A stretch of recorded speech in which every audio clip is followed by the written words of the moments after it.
एक समय की बात है, एक बहुत ही शक्तिशाली राजा था। उसकी एक सुंदर और बुद्धिमान बेटी थी, जिसे वह बहुत प्यार करता था। राजा ने तय किया कि अपनी बेटी की शादी अच्छे घर में करनी चाहिए, लेकिन वह उसकी शादी के लिए बहुत ही अजीब और अनोखा फैसला करता है, और वह अपनी बेटी की शादी बंदर से करवा देता है। आखिर बादशाह ने अपनी बेटी की शादी बंदर से क्यों कर दी?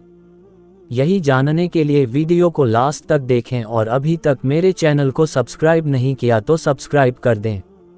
अस्सलामु अलैकुम, बिस्मिल्लाहिर्रहमानिर्रहीम। एक बार की बात है, एक राजा था जो अपनी बुद्धिमत्ता और न्यायप्रियता के लिए प्रसिद्ध था। उसके पास एक सुंदर बेटी थी, जिसे वह बहुत प्यार करता था। एक दिन राजा ने घोषणा की कि वह अपनी बेटी की शादी एक विशेष व्यक्ति से करेगा, जो न केवल बुद्धिमान हो बल्कि सभी गुणों से परिपूर्ण हो। राजा ने एक प्रतियोगिता आयोजित की जिसमें विभिन्न राज्यों के राजकुमार और प्रमुख लोग भाग ले सकते थे। प्रतियोगिता का अंतिम दौर बहुत कठिन था और उसके नियम बहुत ही असामान्य थे। राजा ने एक बंदर को भी प्रतियोगिता में शामिल किया।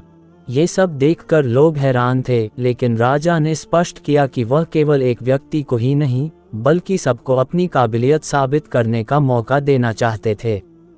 अंत में बंदर ने प्रतियोगिता के सभी कठिन सवालों का सही उत्तर दिया और राजा की सभी शर्तों को पूरा किया। ये देखकर सभी आश्चर्यचकित रह गए।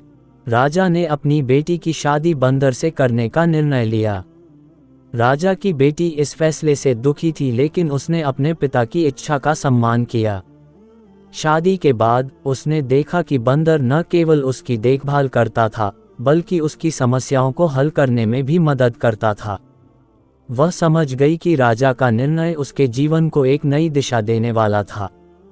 समय के साथ राजा की बेटी और बंदर के बीच गहरा प्रेम और समझ विकसित हुआ। उन्होंने मिलकर कई सामाजिक सुधार किए और लोगों की भलाई के लिए काम किया। यही सब देखकर अल्लाह भी राजी हो गया और उसने उस बंदर को एक इंसानी रूप दे दिया। और जब राजा की बेटी ने ये देखा कि उसका पति बंदर से इंसान बन गया है, तो उसने अल्लाह का शुक्र अदा किया और अपने पति यानी बंदर से बने हुए इंसान के साथ रहने लगी।